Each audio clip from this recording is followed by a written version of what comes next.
Sermon title on this Martin Luther King Jr. Sunday, An Untimely Death and That Second Death. That phrase, an untimely death, I always found very peculiar because it implies that there are timely deaths as well. And I've always, mostly for my own amusement, tried to analyze this. How would you describe a timely death? Or who would die a timely death? I can see an anchor on one of the news channels sitting there, properly trained never to smile, and with a stern face announce, his timely death is celebrated by all across the world. And then go into a nice story that will be repeated over the next 24 hours at least 200 times with various commentaries on it. An untimely death, which is difficult, as I say, to evaluate. When is it timely? Even if you take somebody that in American society would be regarded as somebody whose end came not too soon, like, let's say, Osama bin Laden. There are people across the world who would say, no, it's an untimely death. There was still work for him to do. He was a great man. It depends on where you stand, how you categorize an timely or untimely death. One death that I think for America, at least, that was untimely was that of Dr. Martin Luther King Jr. He was, I think, a unique personality, and I don't mean it in the watered-down sense that we use it and say everybody is a unique personality, etc., etc. He was really, the more I read about him, the more I get to admire him, and the more I want to know about him and read his books and try to understand fully what he was trying to convey to us and where he wanted and could have led us. In his last book that he wrote before his death, which he titled, Where Do We Go From Here? Chaos or Community? He wrote in Jamaica, where he lived for 9 months in a rented house without telephone so that he would not be contacted. In that book, he asked the question after the Voting Rights Act of 1965 was passed, and African Americans could be part of the democratic process. Dr. King wanted to take the time to be by himself so that he could focus on what he would see as the follow-up, as the next step, the next part of his vision for this nation and probably for the world as well.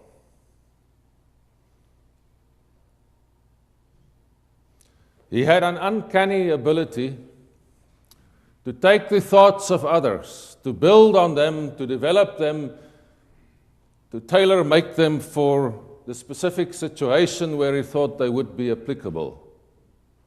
And then with immense energy and commitment, he would assume leadership and drive a process that would yield results in a very concrete way. An admirable set of characteristics. Throw in a lot of wisdom and courage. Like we all know, he was no angel. He had his flaws like everybody else. But he took the thoughts of Josiah Royce, an American philosopher of the mid-19th century, He was a Californian. And based on that philosophy, Dr. King formulated his three main prongs for social justice to be created. And the first evil that he identified that should be eliminated was racism. The second was poverty. The third was militarism. So after the Voting Act Right was passed, and as he wrote in that last book that he authored, where do we go from here? Chaos or community? He said the next task for everybody that is on board for creating a just society is to address poverty. And it was amazing for me to discover this past week that Dr. King, in 1967 already, formulated the concept that economists are working with now in view of the changing scenario in the world economy. With automation, with robots taking over the work of so many people. A recent study of Oxford University said that 47% of jobs that exist now will be eliminated over the next 25 years.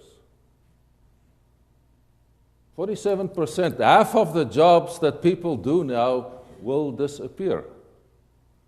And I thought it's probably related to what kind of jobs they do, but what I could read was no, the number of jobs as well. So you can see that a crisis is developing that is still not widely recognized. And I think it's especially worrisome for us parents that pay these exorbitant fees for our children to go to colleges. Saying, all right, what are they going to do? Will they be, in which half will they fall? The employed half or the unemployed half? Dr. King said, governments should look at a guaranteed income for individuals. Pay them a minimum sum so that they can survive. And that is being experimented at the moment in countries like Finland, the Netherlands, in a limited way in France, and in Ontario in Canada. They are looking at that. Instead of just being a welfare state, Martin Luther King said, and instead of being a Marxist or a communist country, and instead of just being or implementing a rampant capitalism, he said, let us think anew and find new ways to bring economic justice as well. He also, in that book, distanced himself quite clearly, as he did elsewhere, from the thoughts of the Black Panthers. The Black Panthers, and he said, there is no way that you can have individual militarism and do the work of justice. Again, taking the thoughts and the work of somebody else like Gandhi, he incorporated that into his methodology and implemented nonviolent change as his way. And then the untimely death of Dr. King.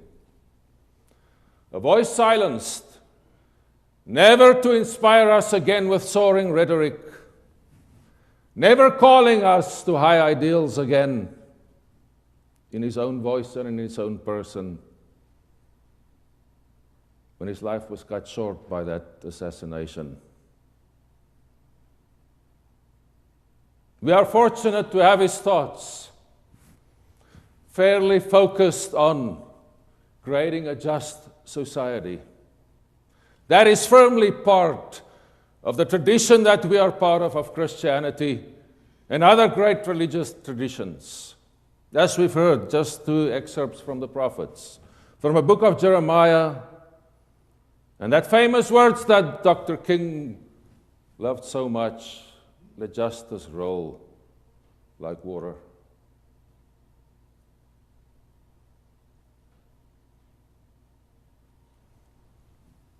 It was also, I think,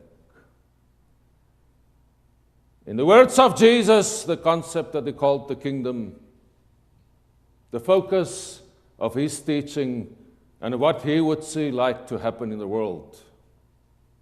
The kingdom of God with a just society. We also listened to a passage from the book of Revelation. And as Kathy was reading it, that last part of the second death and the pool of fire, I thought, wow, that is hard stuff. You know, the fornicators and adulterers and the list of sins there, and they will be thrown into the pool of fire and sulfur that burns forever. That is the second death. The book of Revelation being a book not predicting the future, but giving us a glimpse into the total and utter despair of people around the time of Jesus. Where hope was found in total destruction. And where hope was based on, we can't do a thing to change the world, we have to sit and watch God come in and destroy the enemies of God, which is also our enemies. And then on the rubble of that, the new Jerusalem will descend, the new city from God, where we can dwell forever in our peace, in our exclusionary peace. What a devastating and a negative hope. What despair when you say, we cannot do a thing. We will just sit and wait for God and perhaps kickstart this battle for utmost and total destruction. I think we've seen ample illustration of that in our lifetimes. Just think of the effective work of ISIS or Daesh or whatever you want to call them, the Muslim fundamentalists. I can see the New Jerusalem coming down on the ruins of Aleppo that Assad and his companion created. That is the vision of Revelation. That is the hope. Total and full destruction, total nihilism. And what an impoverished and a sad hope that is.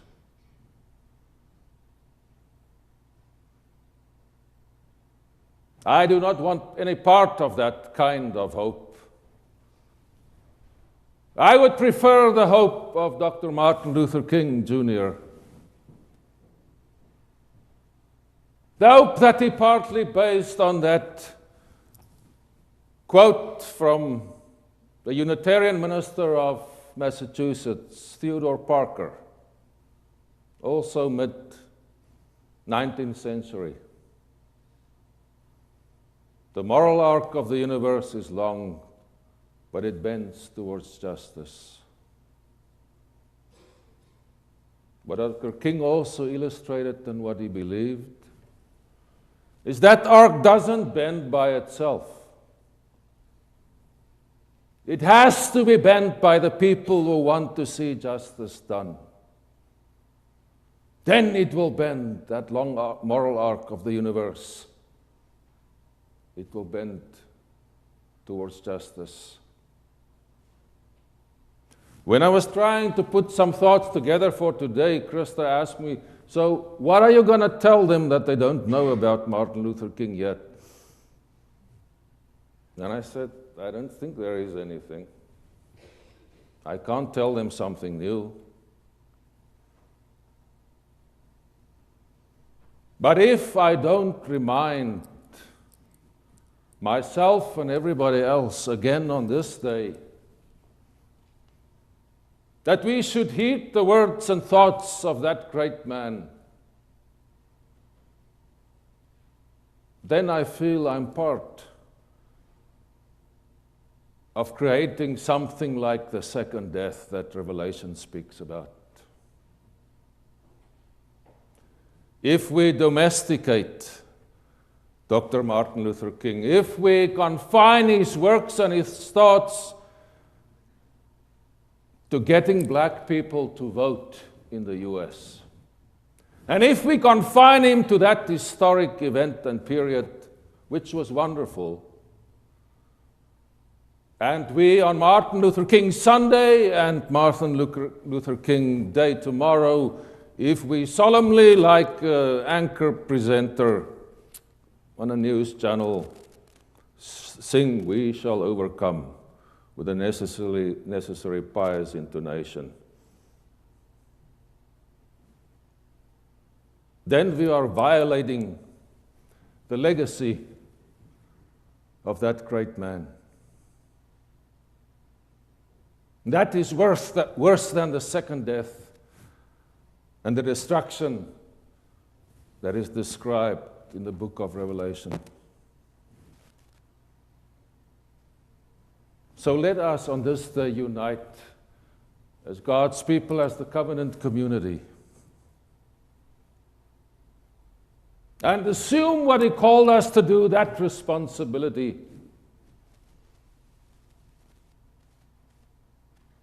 To work to create the beloved community in this community, and to work towards a society that reflects what He called the beloved community and what Jesus called the kingdom of God.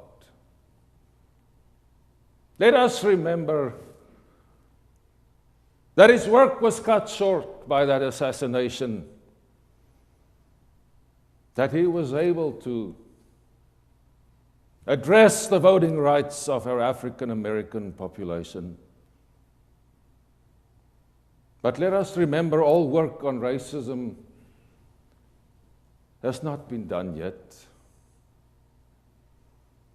Let us remember the need for original thinking in economic terms to address the very real problems that this world face and that our descendants, our children and grandchildren, will particularly face. That still needs to be done. Let us remember that militarism is probably an even greater problem today than it was in His day. And let us, in His example, commit ourselves with the same measure of courage that He had, to take that moral arc of the universe with vigor, with energy, with commitment, and bend it towards justice for all. Let us find that hope by uniting and standing in solidarity, no matter where we stand on the political spectrum, but making the call for justice of Martin Luther King and of Jesus of Nazareth our highest priority. Let us embrace that, so that our hope may not be a hope of despair, built on destruction, but a hope that is really imaged in the New Jerusalem, not the one built on the rubble and despair of destruction, but the one built like a city on a hill, like a light shining in the darkness, bringing life, giving hope.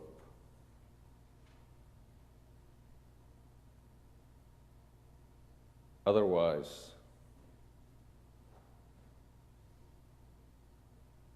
those that call themselves followers of Jesus, that commit to being the covenant community, if we cannot do that, then the death of the church